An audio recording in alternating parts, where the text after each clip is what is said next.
Well, the new Davis Cup has finally come and gone. And people like myself who said, this is a bad idea, taking something that's over 100 years old and completely changing it to save it or maybe destroy it, in my opinion, plenty went wrong for me to point to and say it was a disaster. But with that said, we must be fair because here we're all about fairness and kindness at Coffee Break Tennis. We must be fair to point out that there was plenty that went right for Davis Cup for people to point to and say, look, there's a chance this thing could survive. There's a chance this thing could work. We will get into all of that stuff today on a special Davis Cup Thanksgiving edition of Coffee Break Tennis. But one thing I must point out in today's intro before we hit the music and really get rolling with the show. One thing that we have to point out that was pretty amazing, astounding to see was the way Davis Cup finished. It may have started as a disaster, but it finished pretty well. And part of that, sadly, is due to Roberto Bautista Agut, who has gone through a lot of tragedy. If you follow the show, you maybe remember us talking about him losing his mother last year before he lost a tough match to Djokovic, a four-setter at the French Open. All the emotion he went through was really something to see. In sports, we're always much more curious to see how someone will react. You know, you think of these athletes as machines, but when something's really going on serious in their life, it is, of course, quite interesting for us normal humans to see that they're kind of normal humans too. So it was interesting to see him deal with all that emotion and have to perform at a high level against Djokovic. Earlier this year, he finds out his father was paralyzed. I think that happened after Indian Wells, before Miami, somewhere around there back in March of this year. Now in the middle of Davis Cup, he lost his father. His father passed away. The stories were already out. Roberto Bautista Agut out of the Davis Cup due to father's death. But that wasn't where it ended. He comes back, at first just to support his team, and then he plays in the second to last match of the Cup after Nadal comes in and really finishes the thing. The two of them together, Roberto Bautista Agut and Nadal, finished it and held up the giant cup, which I guess is it's too heavy to hold. Take a listen to the words from Roberto Bautista Agut after that. I was lucky to live the last minutes of life of my dad and to say goodbye to him. Everyone takes personal decisions. I think my dad would have told me off if I had stayed home, if he hadn't gone to finish the cup, finish playing for his country, España. After living a tragedy, the best thing you can do is step forwards. This is what I've tried to do after the tragedies that I've lived in the last few years. I drove here and I didn't think about playing. I came to support the team with all my heart, but once we made the final, I started feeling like playing. And play, he did. What a performance, beating Felix Auger Aliassime, and then, of course, El Chapo. Who would have given him a chance to beat Nadal? He didn't, and that's how it ended, and quite a story right there. There was passion, there was the love of country, playing for country, the love of the sport. There was plenty good at Davis Cup. But with that said, this thing was played in Spain. And next year it's going to be played in Spain. And now I'm hearing they're talking about maybe doing year 3 of the new Davis Cup in Spain. That doesn't sound a lot like Davis Cup to me. It sounds more like we got some kind of Spaniard Cup here.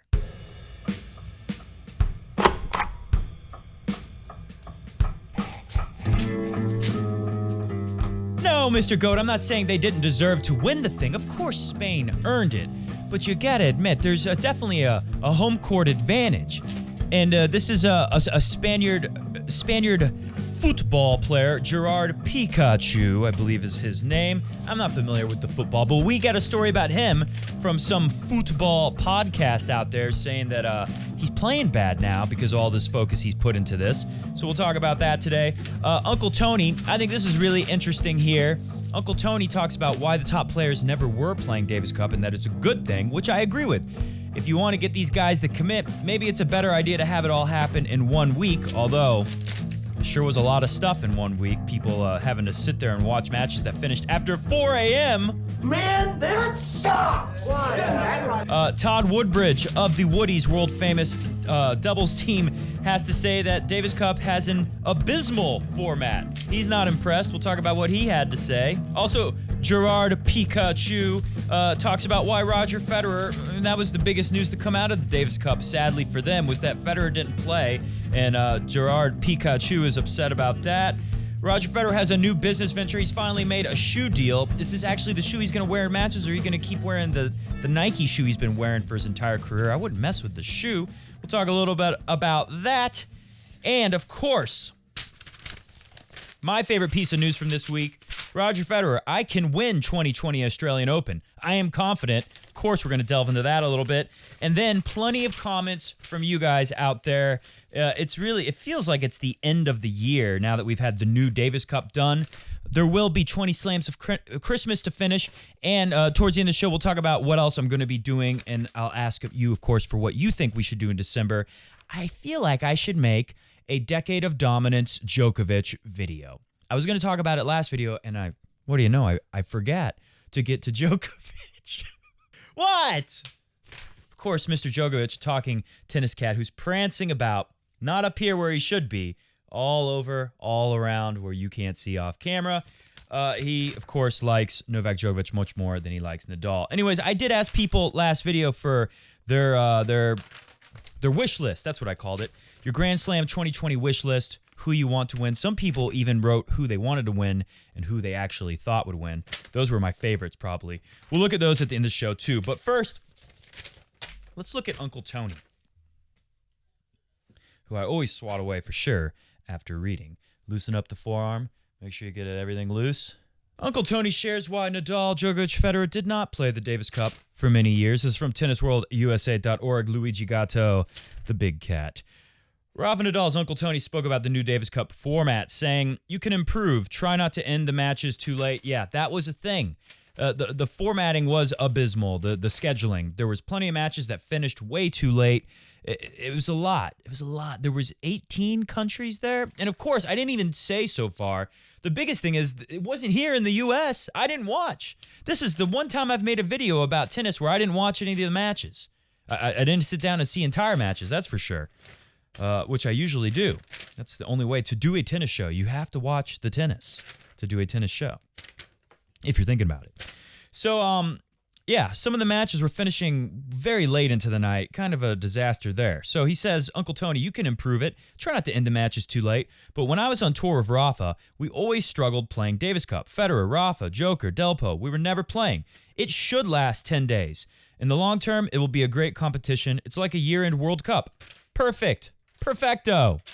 Then he talked a little bit about how amazing it was to see Roberto Bautista Agut. He delivered his best level against a great player, the young Felix Auger-Aliassime. Patient in the first set, playing very comfortable from the baseline. Second set, we saw him play much more aggressive and play it at a higher level. I have a deep respect for him. And who wouldn't after seeing the way he deals with tragedy? I mean, it almost, it makes these guys human, but at the same time, it makes these guys seem superhuman. I looked it up because I remembered us talking about it last year. I wanted to be sure that I remembered it correctly. It was last year that Roberto Bautista Agut lost his mother, and he had a quote at the time saying something like, my whole life I step onto a tennis court and I try to forget about my real life, and I just do this. This is what I do. It's a great escape. So in some ways, it makes these guys look human to see them deal with stuff like this. The rest of us deal with that you don't see on TV in these glamorous Grand Slams, life of luxury. And then in some other ways, you could say it's superhuman to perform at a high level like that, no matter what's going on in your life. Pretty amazing stuff. So Uncle Tony made a great point there, saying, in the past, you guys would have to, the top players, they got to commit to play Davis Cup to multiple events throughout the year. Remember, Davis Cup was separated by several months in between the different ties they would play, and then it finishes up at the end of the year. So that's quite a commitment. So a lot of players, we saw from, everybody, they wanted to win a Davis Cup, but they didn't want to play it every year. We know how the top players like to schedule their tennis. So it makes sense. That is a good thing in this new Davis Cup format that they've made it all one time in 1 week. But like I said at the beginning of the show, they might as well call it the Spaniard Cup if they're going to keep playing it in España every freaking year. That's not what the Davis Cup was about, for sure. And part of the reason why you had tiny crowds in the beginning of the tournament is because some countries the fans couldn't make it all the way to Spain. The closer you lived to Spain, the more likely you had more of your fans from your country there. And if you live in Spain, well, isn't it good to play the Spaniard Cup? So no disrespect to the guys. Obviously, Nadal was awesome. Everyone was awesome there. And Djokovic played. Djokovic didn't lose, but his team lost. It wasn't his fault. He won all of his matches. Djokovic looked pretty good from the little bit I could see. Again, they didn't have it here in the U.S. They played a couple USA matches, and they put it on some channel I'd never even heard of having tennis, some kind of Fox Sports 7 Fox Sports curling channel. They had to interrupt the curling competition. They had to interrupt pickleball. I don't know what they put on there. I've never seen... If it's not on the tennis channel and it's not on ESPN, people don't expect to see tennis. So plenty of problems, but I will say one thing. You got to have star power there, and if you want to get top players to commit, doing it all in 1 week, that's probably going to be an easier thing to sell to these top players. So that's good. But like I was saying, there's plenty wrong. And Todd Woodbridge agrees with me. Slams Davis Cup for the abysmal format. Woodbridge slammed the new format on Sports Sunday. This is, by the way, from foxsports.com, Australia. Suggesting the competition's underlying issues originate from off the court. The tennis itself has been brilliant. The organization has been abysmal. Everything from IT issues, which I think he's referring to, the website crashed. They didn't anticipate enough this much traffic. They did it. What? Isn't the goal to have tons of traffic? Don't they want tons of people to be interested in the new Davis Cup? Well, apparently they were assuming that no one would be interested because they crashed the website. They crashed the app. Couldn't handle the traffic. Thing didn't work, or was at least working very slowly. And you know how people are today. They'll lose interest. IT issues. Playing matches that finish at 4 a.m. And then today, the ITF go, well, we're going to put in more wild cards. They're giving wild cards this week for 12 months' time. You got to ask the question, mate. How can you do that? It looks like they're guaranteeing Novak Djokovic a spot for next year. We want you back, so we're going to guarantee you can be there. You don't have to play the qualifying match earlier in the year. Well, that just goes to kind of what I'm saying. Easier to get top players to commit. You got to get them out there if you want people to be more interested in your event, no matter what your tournament is or what time of year it is. So I can kind of see what they're doing with that. They want to be able to get any top players in, but it does kind of make the whole thing seem unfair. Everyone else has to qualify, and then you can just give the best players in the world wild cards. I know that's how every tournament goes, but those tournaments don't really matter so much. If the Davis Cup is going to be a thing that matters, it has to feel like everyone has to do the same thing. Just like at the majors, you don't get a bye. If you're the number one seed, you still have to play 7 matches to win a major. I think that's kind of key when you're going with the giant tournament, established history type deal. When you go to the ATP World Tour Finals, you got to play all the matches still, no matter how good of a year you had. Then France have also been put in. You got to ask the question. The president of ITF is also French. I'm sure he's had a big influence on that decision. Ooh, they got so many things to fix if it's going to be a success next year. The biggest issue for me is the crowd. We, Australia, played our first match with about 400 people watching, and that is a great disappointment, mate. Now, I like what Sasha Zverev says below here. I think, and I don't often quote Sasha Zverev thinking much of what he has to say. No insult to the guy, but, he's pretty young. But here he says something quite wise for his young age. I don't think the format is Davis Cup anymore. It's not. It's so different. You're not going to trick anyone. You're going to have to change the name. You can keep doing it, but it ain't Davis Cup. Maybe Spaniard Cup? I think that's a good one. Spain Cup. España Cup. Copa España. I think Davis Cup is the most historic event that we have in tennis, which is over 100 years old. And Davis Cup is the home and away ties. It sounds like Sasha Zverev has been spending a week in South America with Roger Federer and soaking up some wisdom. Maybe. I don't know. Is there a chance they chatted about this a little bit and this is where the opinion was formed? I don't know. This is what I imagine. I hope people realize that Davis Cup is more than just money and all that, like that they're offering us now. It's like history and tennis history. It's more than just what's on the table for the players now. All right. Maybe. But I do agree with them. It's not Davis Cup. And there's a lot of history there. And they've completely changed this thing. Maybe, again, one more time. Call it Spaniard Cup. Would be funny at least. What else do we have here? This is my favorite thing. So, of course, we have the ATP Cup. Maybe you don't know, but there's another thing like Davis Cup with countries and a bunch of them all playing in 1 week, or maybe it's 2 weeks coming up. I can't remember. January, Australia, all over Australia, we have the ATP Cup. It's going to be very similar to this in that Rafa and Joker are going to play and Federer is going to skip it again. And then you have the Australian Open. Now, to me, it's more interesting, and of course, we'll probably get better coverage. Didn't even have it on TV here. I'm assuming ATP Cup will be on Tennis Channel. One thing is the courts are going to be the same courts they play on at the Australian Open, so it'll be a good way to see a prep and see where everyone is before the Australian Open. Try to, it's a big deal to me, especially because I do the show, so I want to see how the top players are looking right before the first big tournament of the year. So listen to what Djokovic is saying. So this is from Gerard, soccer player Pika, something like Peak. I thought it was Peak. I think his name is Pikachu. Gerard Piqué says, we're really open to sit down with the ATP and try to arrive to a deal to make a unique competition, a super duper event of 2 weeks, and try to find the best part in the calendar.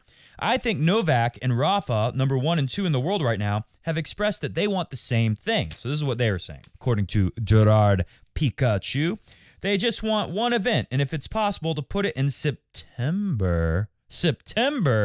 Since day one, we expressed we want to arrive to this deal. It makes no sense to have right now 2 different competitions that are very, very similar. So that's all I got.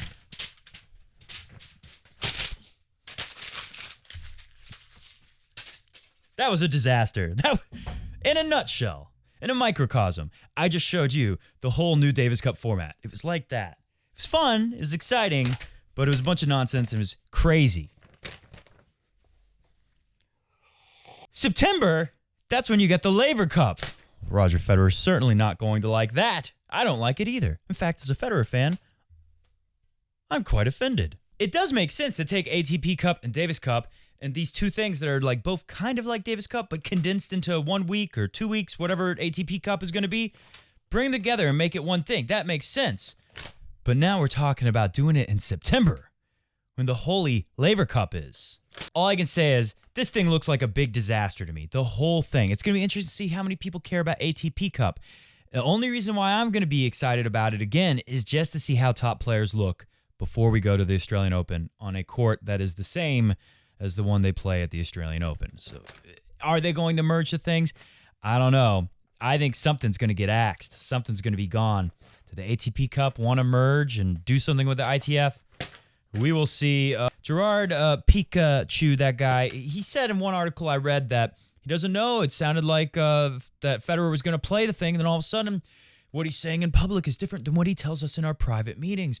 And it sounds like Tony Godsick wanted Federer to play, but now Federer's saying he's not going to play. He's going to do a thing. But I love Federer. You know, Gerard Piqué even said that. He said something along the lines of, he was my idol when I was younger.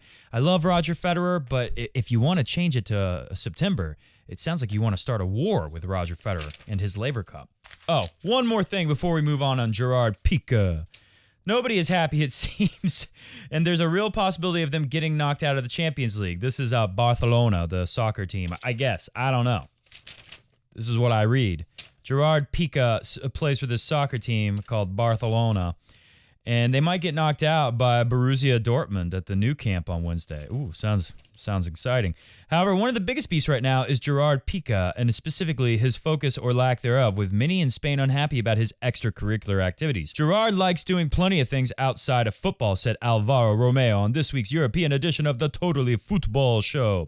And in fact, Barcelona's sponsor, Rakuten, came from him, not their president. He has so many contacts because he's married to Shakira, and the amount of people they know is unbelievable. The Davis Cup was played in Spain last week. Spain won. It was arranged by Piqué, and because he's not having the best of seasons as well as many Barcelona players, he's been heavily criticized for driving his attention to many different places. The Davis Cup is unfocusing him. You never want to say that Piqué cannot do things outside of football, but his performances on the pitch this season have not been successful. Oof. So he's facing trouble in his world.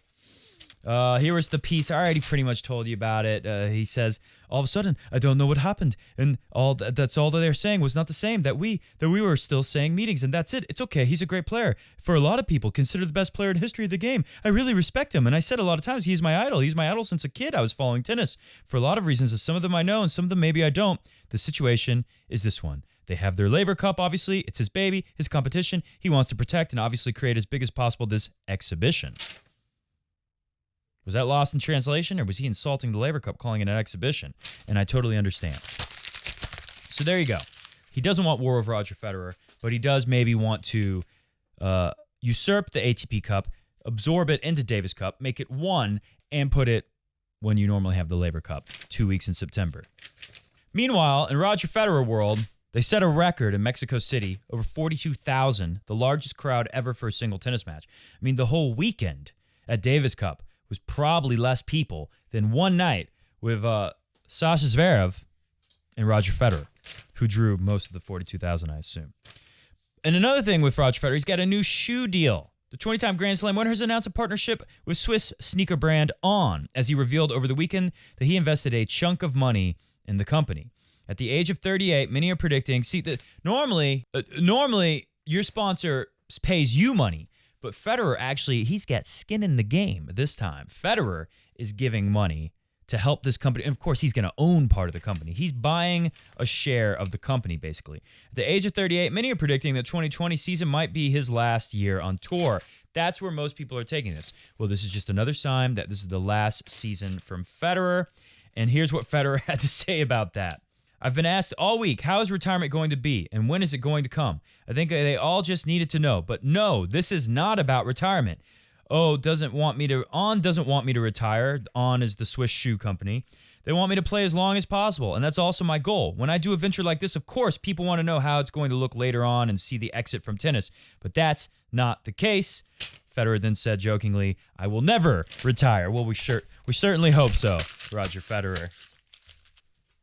And finally, last thing on the show before we go to comments really quick and people's fantasy results for the year. And quick, before we get to that, just in case you're about to tune out or anything, do comment below what you would like to see in December. And basically, there's no tennis, so whatever I do, it's kind of like a history show almost. 20 Slams of Christmas is me going through every year of Federer's career where he won a major and talking about basically what happened throughout that whole entire year. It's like a documentary about tennis history. It's a lot of fun for me. So comment below if you just want to see me finish that.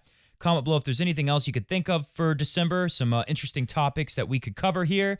Very interested to see if anyone has a great idea, because I would love to do it if it's a great idea. And of course, tell me what you think about the Joker decade of dominance. We got to give Novak Djokovic credit, and I think it wouldn't be a bad idea this December of Djokovic, decade dominance Djokovic, December. There's a lot of D's in there. I can definitely come up with something. I can work with that. Comment below what you think of that idea. Roger Federer, I can win 2020 Australian Open. I am confident. I had two incredible years in 2017 and 2018 when I won there. It's not that long ago, so it gives me belief I can do it again. Clearly, because it's the first tournament of the year, it's going to be a priority. Wimbledon always is as well. I do not have to say any more about that. Olympics as well for me. I'm going to be playing in Tokyo, which is exciting. And then he basically says, look, the Olympics is less about me and more about the fans and the sponsors and people like that. Of course, I want to win gold, but I'm proud. Federer puts it really well, saying, I don't need the singles gold medal to feel totally successful. That's more for the press and the fans. I feel happy with what I did. I'm happy with it too. It's all about the majors at this point, baby. The key at my age to keep being around is to see tennis as a kid and enjoying myself. And with that said, let's enjoy ourselves and take a look at what people had to say about. First up, put this one. Tan May Da said, because Roger Federer doesn't support Davis Cup new format, now it's terrible for you. Huh? You are Fed's self-claimed puppet. Pathetic fellow. Not really. I think I made it pretty clear that Davis Cup, it's kind of a disaster. For one thing, it's just confusing to follow. The new format is a little tricky. I think it was always confusing to follow, but before, if a top player you liked was playing the Davis Cup, you would watch it no matter what, and then you would learn how the thing works out. But now it's even more complicated, and it's all smushed into 1 week. It's at a terrible time of year. It's going to be in Spain every year. I mean, if it was in Switzerland every year, and I'm a big Federer fan here, I would still say the same thing. This isn't really Davis Cup. Maybe they should call it Swiss Cup. Or Swiss cheese, something like that. So no, that's not the only reason why Davis Cup is not that interesting anymore. Vincent Prakash, wish list. Dominic Thiem beats, I don't know if he says beats or if he's saying either or of these people. Oh, it looks like he's saying either or. Vincent Prakash says either Bernard Tomic or Dominic Thiem winning the AO. That would be his wish. What a wish. Benoit Paire, who I'm dressed like in today's show. I went all out Benoit Paire today. Or Dominic Thiem at the French Open, Wimbledon, Federer or Misha Zverev, U.S. Open, Medvedev, Tsitsipas Thiem or Sasha Zverev. Is that as funny as the other crazy ones, or Sasha Zverev believable? Maybe he could do it. Nintendo 64, what a system. Maybe the greatest system ever made, especially GoldenEye, greatest game. Federer at the AO, French O, Thiem, Federer at Wimbledon, USO, Medvedev. I mean, yeah, that's pretty good. The funny thing is with this, Nintendo 64 is skings. His wish list is believable to me. I do think Federer could win 2 next year. It's possible. He was very close to winning Wimbledon. Obviously, he lost to Tsitsipas at the Australian Open, but I think he could have got to the final. I don't know if he would have beat Djokovic. Djokovic was just too good, too peak last year. Sam Walker, Tsitsipas at the AO. This is basically what I already said before. This was my wish list. Tsitsipas at the AO, team at the French O, Wimbledon Federer, and then U.S. Open team or Monfils. Then he adds, Sam says, what will really happen, Djokovic, AO, team at the French Open. Really happen. This is bet the Vespa time. Wimbledon, Djokovic, Federer, or someone who can actually move effectively on grass? Yeah, no kidding. U.S. Open, Djokovic or Medvedev. Clarissa Wood has a note here. Nole is lethal at Davis Cup. No elbow issues. Also, Nole takes AO 20. P.S. Novak is the player of the decade. You forget that in the end. I did. But like I said, comment below Clarissa Wood. I may very well do a December Joker Decade of Dominance Dodecadon special soon. AO, Nole, Roland Garros, team. 2 people saying it will really happen. Wimbledon, Nole, Tsitsipas, Medvedev at the U.S. Open. One of them. Santi Claus came early and says, Nole, Delpo at the U.S. Open. But what I think will really happen, Nole at the AO, Rafa at the Roland Garros, Wimbledon, 100% sure big 3, just not sure who, and Sasha Zverev. Yes, I said Zverev at the U.S. Open. 2 people. Minik Biswas. Craziest wish list from the biggest Federer fan. I want to say this is just a wish list and not a prediction list. So this is for all the diehard Fed fans. After the U.S. Open final, newspaper headline will say, Federer repeats the Steffi Graf Golden Slam feat at the age of 39, winning the Olympics and all 4 majors in 1 year. I don't think it can happen. Enough said, I guess. That definitely has to be the craziest dream of all Fed fans around the globe. I mean, this was just to remind everyone that there are 5 slams next year. Kind of. I don't know if Olympics are like a slam. They're cool. Dennis Daly, wish list. Federer, is this or beating? I think it's or. Federer or Tsitsipas at the AO. French Open, team, Wawrinka or Delpo. Wimbledon, Federer. U.S. Open, Federer, Delpo, FAA, Medvedev, Tsitsipas, Shapo, Novak, Zverev, or someone else. And then a comment. Let's do one more, and then I want to read a comment from Ollie, what I think is pretty good.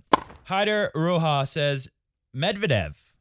Now, keep in mind, he pushed Djokovic last year. He was the only one close to beating Djokovic, which Haider points out here. And, or Hader. And fair. I did say AO is the fastest of the majors and maybe would not be so good for Medvedev, but good point there. He did push Djokovic last year. Maybe he could. Roland Garros team, if the draw isn't too brutal, another point. Think about what he had to do in the semifinal against Djokovic. It was like a 2-day match with the crazy tornado going on and all that stuff. If team can come to the final and face Nadal feeling fresher, or maybe play Nadal earlier and take him out, I give team a shot to win Roland Garros. Wimbledon, Andy Murray or Joker, depending on that hip condition. Wimbledon, with the points being shorter, I could see Andy Murray winning it. He's saying that the hip is fine now. We saw him win an ATP 250. It's not the craziest thing I've heard for sure. And the U.S. Open, Joker, maybe his last ever. Well, Federer fans can only hope. All right, hit the music because we're getting out of here. Ollie Payton sums up all the things we have to look forward to for 2020 pretty well, I think. Take a listen. Let's see what Tsitsipas does at the AO. I'm skeptical. Well, everyone who's won the World Tour Finals recently has been a big loser the next year, so I'm skeptical too in that regard. But I do think it may be different with Tsitsipas. The Big Three have won 12 consecutive Grand Slams, and until a next-gen player wins a Grand Slam, I will refuse to say the game is fully transitioning. I still have the Big Three winning all the slams next year, and the next-gen winning a few Masters. The Australian Open, extremely exciting. Can Novak get his groove back? Can Rafa equal Roger's 20 Grand Slams? Can Roger win his first Grand Slam in 2 years? Can Dominic Thiem continue to develop his game on a faster surface? Can Medvedev get his unstoppable form back? And is Tsitsipas the real deal in Grand Slams? On to 2020. Very well put, Mr. Ollie Payton. Here's a sloppy beginner volley for you. Like I said, comment below what you think we should do in December. Should I just do the 20 slams of Christmas and call it a year? Should we do December Dodecadonza, Djokovic Decade of Dominance? Or is there something I'm totally missing? Something that's so obvious, so brilliant, that even I did not think of it, but you did. Comment it below. We will see you. I don't even know when we'll see you. We will see you when I think something interesting is happening in the world of tennis news. Have a happy Thanksgiving, and see you!